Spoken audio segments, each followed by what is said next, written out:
Afán de libertad. Es el título del libro.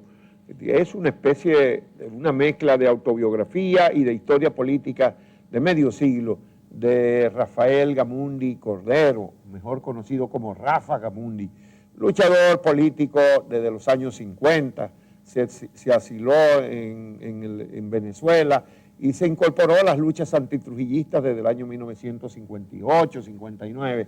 Y hasta el día de hoy, Rafa Gamundi no ha dado tregua, se mantiene activo en la política y se ha mantenido coherente con los planteamientos fundamentales que le dieron vida en la política nacional. Fue un dirigente importante del Partido Revolucionario Dominicano, del que ha salido dos veces, una vez expulsado y otra vez por propia decisión.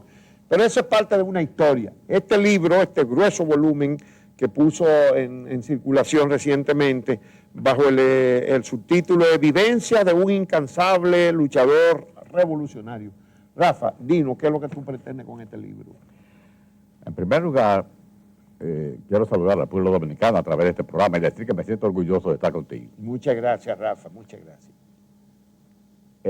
Yo me he sentido sumamente preocupado porque los años van avanzando y no he logrado lo que quiero. Sí.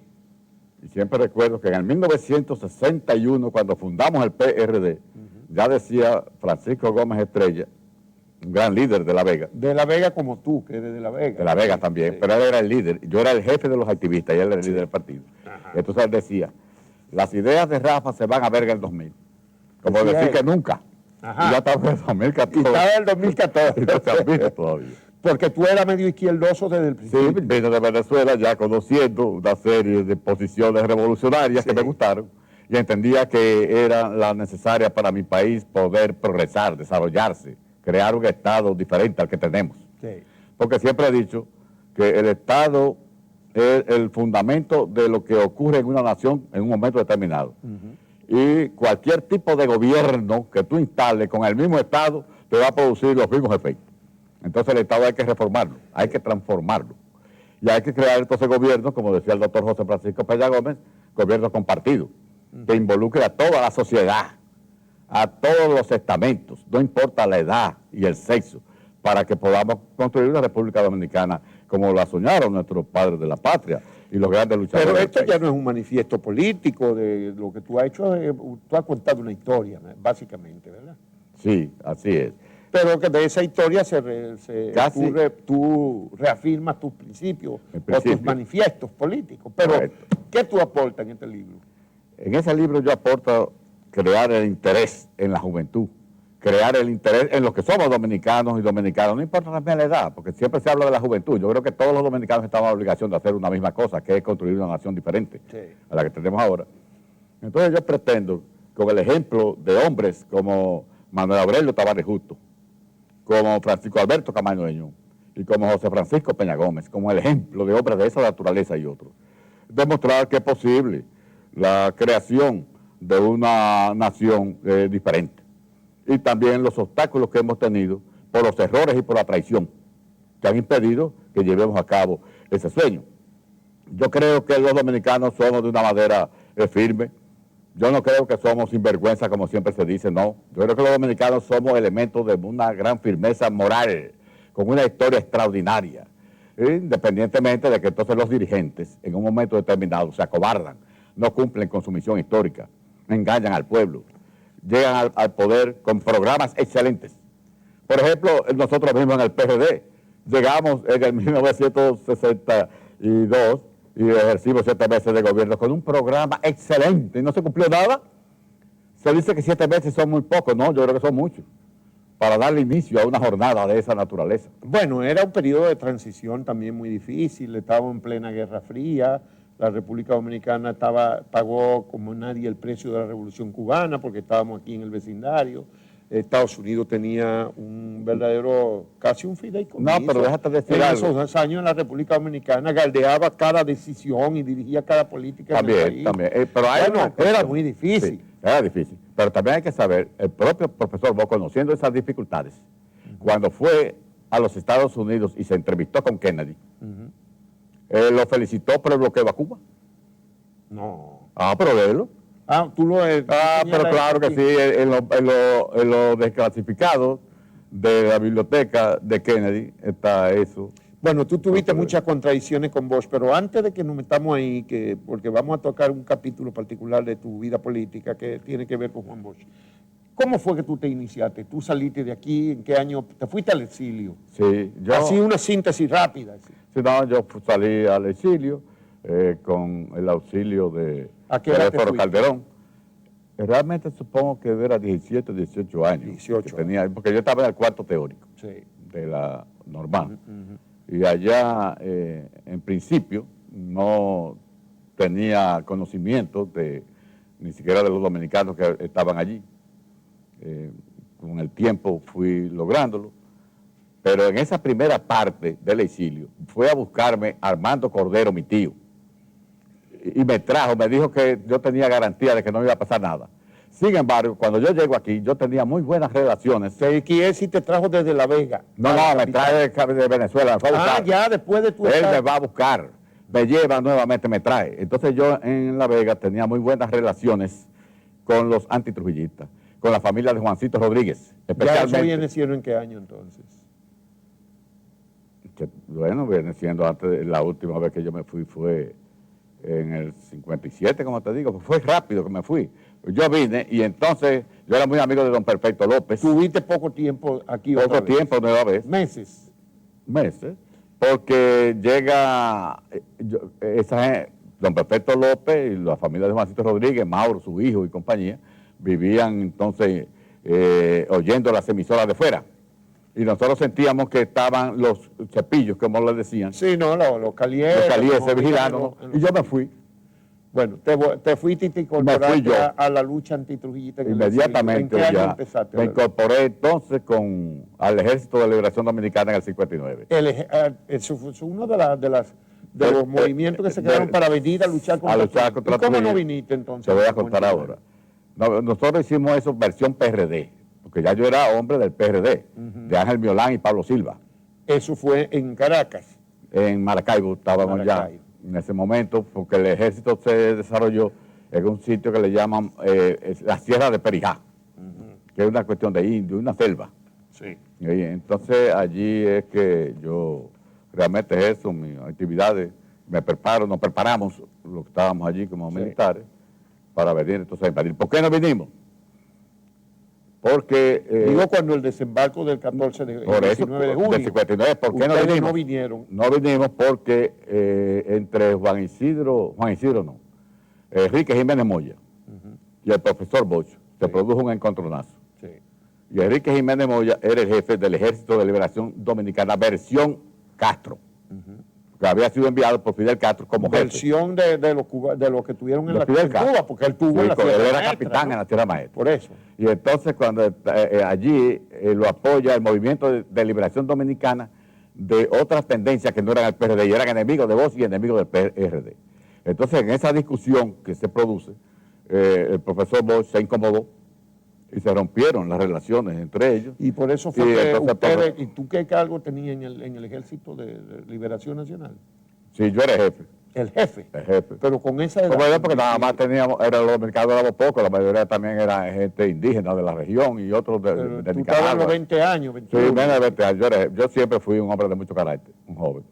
Bueno, lo cierto es que tú no viniste, pero viniste después de la muerte de Trujillo, sí, regresaste al país. Nosotros vinimos en agosto del 61. Y de ahí en adelante, pues, tú tienes una historia política. Cuando llegamos entonces, don Ángel Violán, en el primer Comité Ejecutivo Nacional, y eso es sumamente importante para mí, el agradecimiento a un hombre que independientemente de que haya cometido errores en un momento determinado, yo creo que el agradecimiento es algo que debe de tener siempre en el corazón un hombre.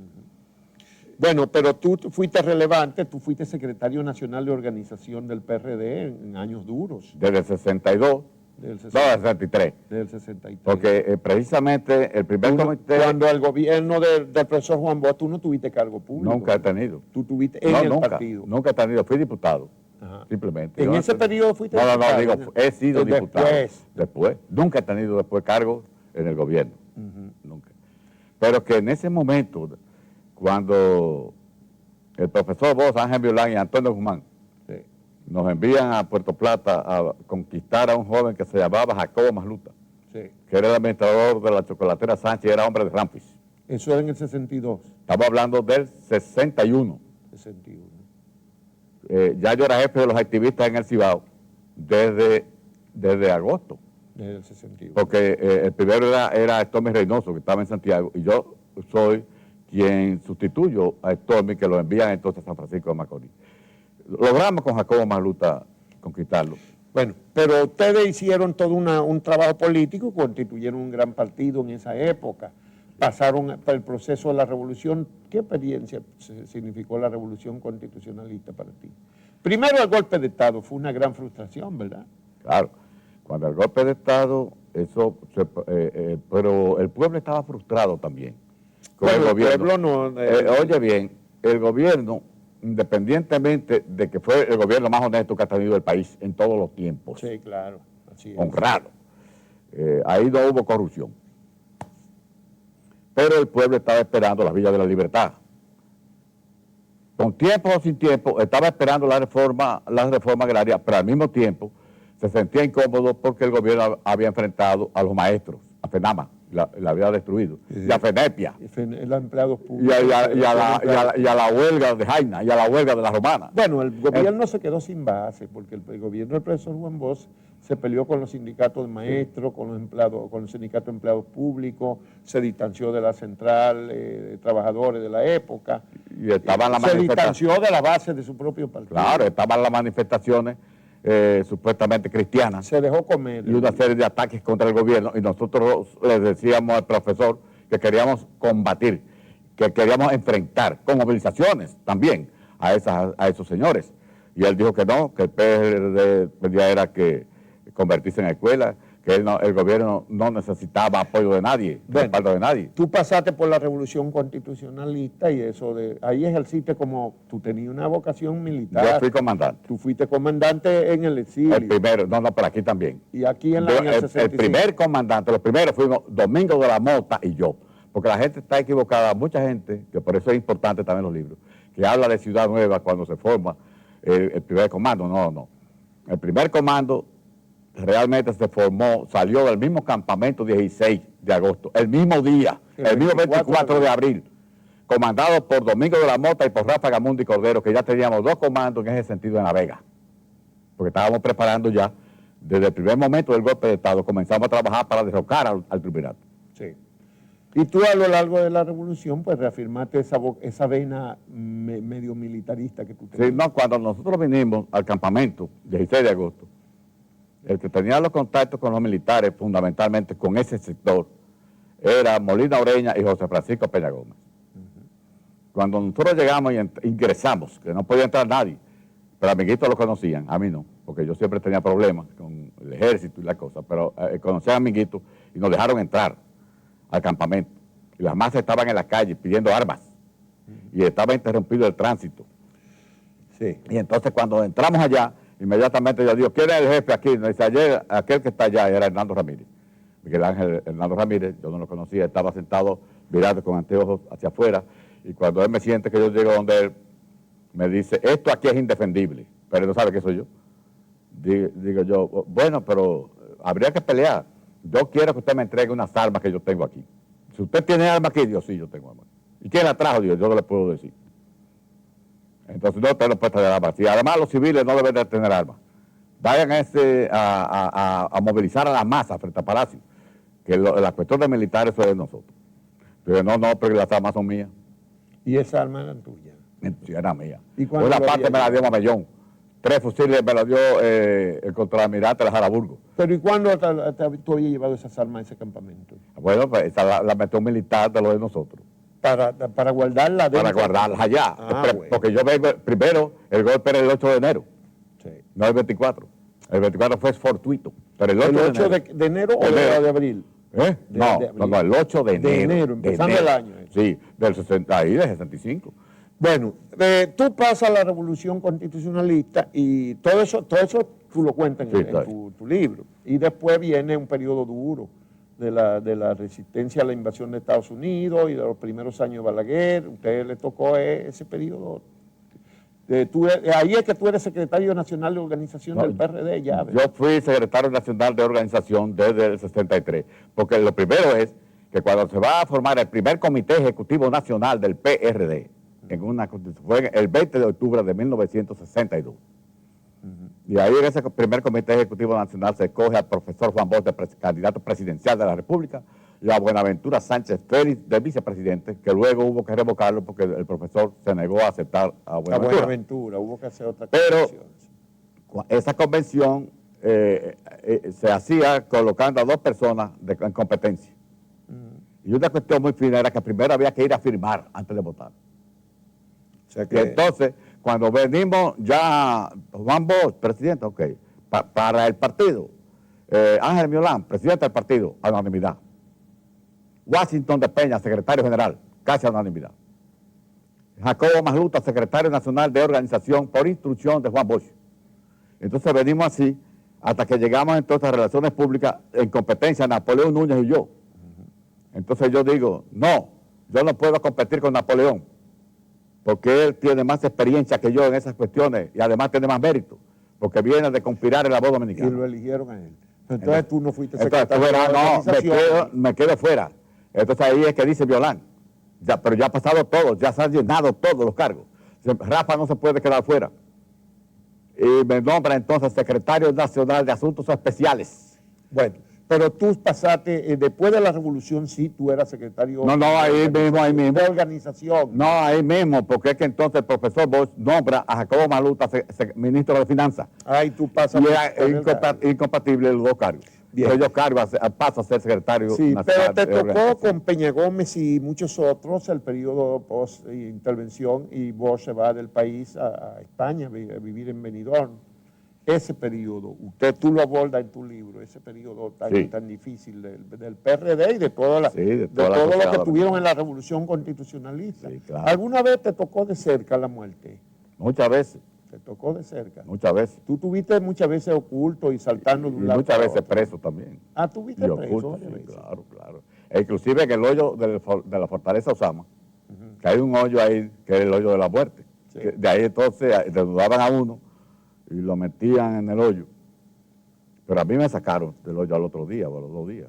Y me llevaron entonces a una solitaria llena de excrementos. ¿Y en qué año sería eso? ¿Eso fue ya en el gobierno de Balaguer o antes? No, triunvirato. En el triunvirato, no, pero ya yo estoy después de la revolución. Tú estuviste ya preso en el triunvirato. No, sí. Después de la revolución. Entonces nosotros tuvimos, bueno, con Balaguer también, fue la clandestinidad, tuvimos que irnos nosotros en un momento determinado a hacer los refugios, ya yo tenía alianzas con las izquierdas, ya yo había sido expulsado también en el 70. A mí me expulsan en el 70 del partido. Bueno, a ti te expulsaron cuando Bosch regresó de Benidorm, de España. Él regresó, creo que fue en abril del 70, y se implementó una campaña que llamamos aquí, nosotros los periodistas le llamamos la garrapaticida, o garrapaticidia. Sí. Y tú fuiste uno de los primeros, de las primeras víctimas, porque Bosch dijo que habían unas garrapatas que se le habían pegado al buey. Y a ti te expulsó el profesor. Eso significaba que, por izquierdista, que no éramos... No fue por derechista que a ti te expulsaron. No, por izquierdista. Pero era como si no fuéramos del PRD. Y además, pues bueno, porque una garrapata, alguien infiltrado, es porque no es del partido. Entonces yo era un fundador del partido. Y no solo eso, sino que yo lo que apliqué fue lo que él me mandó a aplicar. ¿Cómo que él te mandó a aplicar? Pero claro, allá en Benidorm, en presencia de un hombre que siempre ha sido coherente también con su política, que es Narciso Isaconde. Estamos en presencia de él.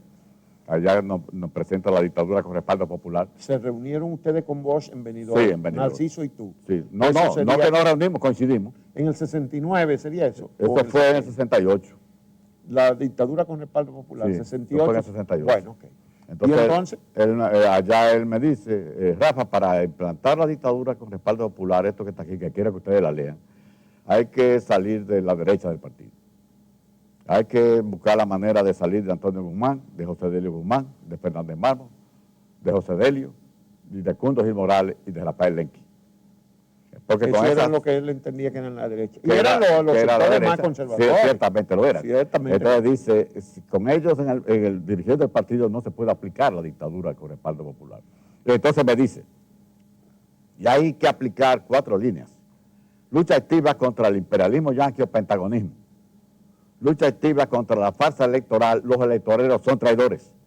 Lucha activa por la unidad con las izquierdas. Y ahí lo interrumpe Narciso. Y le dice, profesor, y sacó entonces un documento que tenía, un periódico de la Línea Roja, que no era su partido, pero tenía ese... ¿Quién lo tenía? ¿Vos o No, Narciso y Saconde. Y le dice, profesor, pero ¿con cuál izquierda? Mire esto, y entonces le lee un artículo contra Emma Tavares que había en ese periódico.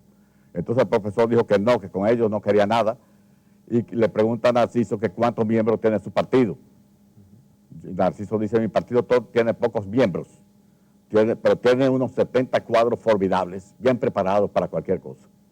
Y entonces él me dijo a mí que colocara un cuadro de eso en los comités municipales que tenía el Partido Revolucionario Dominicano. Ajá.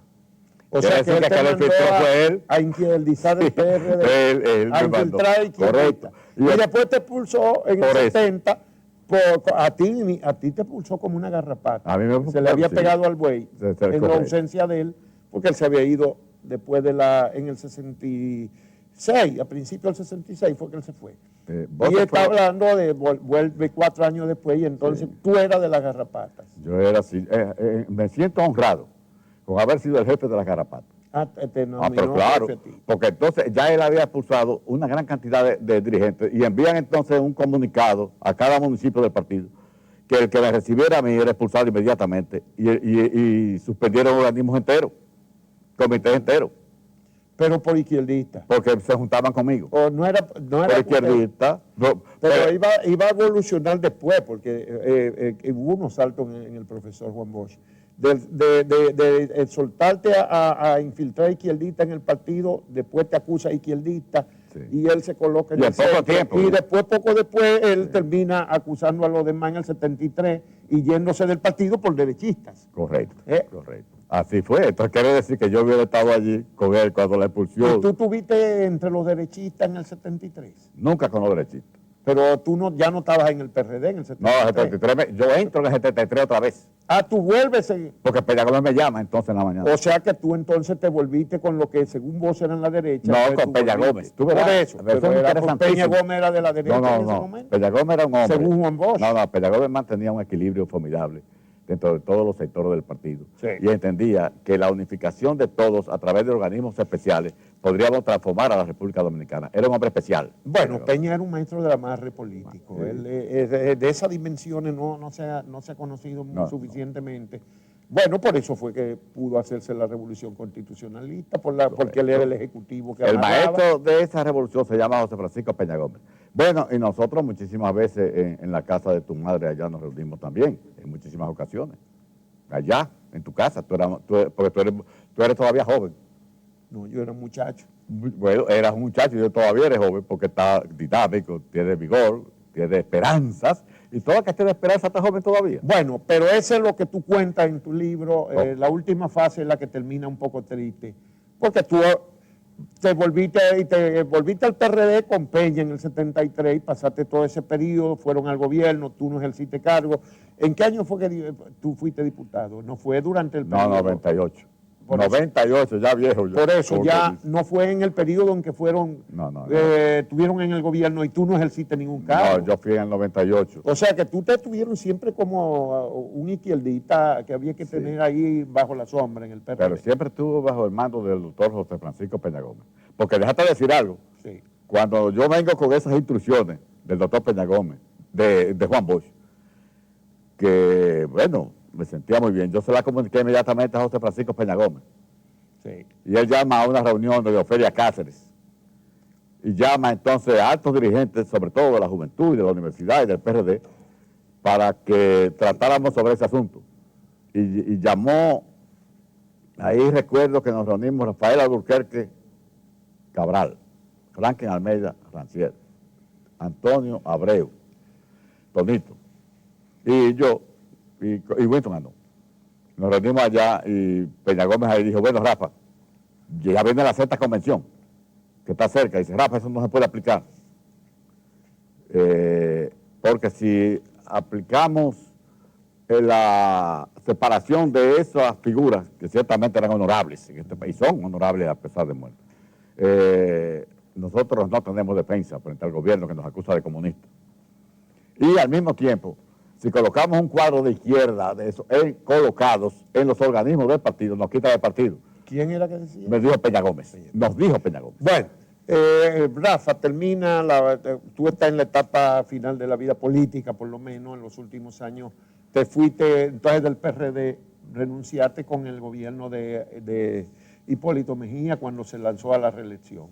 Y fuiste a los fundadores del Partido Revolucionario Socialdemócrata. Ahí estás. Pero termina el PRCD, no acaba de constituirse en una acción política y el país muy complejo. Tú no te cansas de luchar, tú no te cansas de estar todos los días en la misma cosa, 55, 60 años, tú tienes más de 60 años en eso. Sí, pero no me canso. Y por el contrario, entiendo que debo de apresurar más. En la medida que tengo más años, veo que tengo menos tiempo. Y al tener menos tiempo, tengo que acelerar. Pero hay muy para ver lo que se logra. Ahora mismo. Entonces las perspectivas ahora y los medios y los instrumentos son diferentes. Por ejemplo, en ese libro, como tú ves, ahí ese era Rafa con un micrófono en la mano. Ese era Rafa Gamundi. Ese era Rafa, con un micrófono en la mano. Quiere decir que si hubiese sido en las mismas circunstancias también, además del micrófono, es con un arma. Sí, sí. Y ahora ya las armas no sirven para eso. Ahora lo que sirve es la comunicación, la información. Hay otras armas. Entonces, esa es un arma formidable. Es más efectiva. Pero tú no te arrepientes de nada de lo que No, haces. al contrario. Y sigo fielmente, dialécticamente, claro está, porque hay una base diferente a la que había antes. Y había una serie de Pero compromisos tampoco tú te distintos. has acomodado, ni te han comprado, no te vendiste nunca. Ni me he vendido, ni me han solicitado. Que no. No, nadie, nunca. Porque no se atrevieron. No sé por qué, pero nunca. Pero hay mucha gente de Mira, tu generación que se acomodaron y lo compraron, y algunos sí. se vendieron. Y otros vacilaron, y otros temblaron. No, Pero no. ¿y por qué? Porque es que en tu caso tú eres un comandante, a ti no se atrevieron a dar. Yo no sé por qué, yo mantuve siempre esa línea, siempre firme. No diste oportunidad a que te No ofertaran di oportunidad nada. tampoco, eso es importante. Bueno, señores, ese es Rafa Gamundi Cordero, el que no lo conoce, el que no ha conocido esta figura, no ha podido ver un monumento a la coherencia, a las posiciones que uno puede o no compartir, pero hay que ver con mucho respeto y admiración incluso, porque ha sido un hombre impoluto en la política dominicana. Muchas gracias por haber aceptado esta conversación conmigo aquí esta noche aquí en Jornada Extra y por entregarnos este libro, Afán de Libertad, vivencia de un incansable luchador revolucionario, Rafa Gamundi Cordero.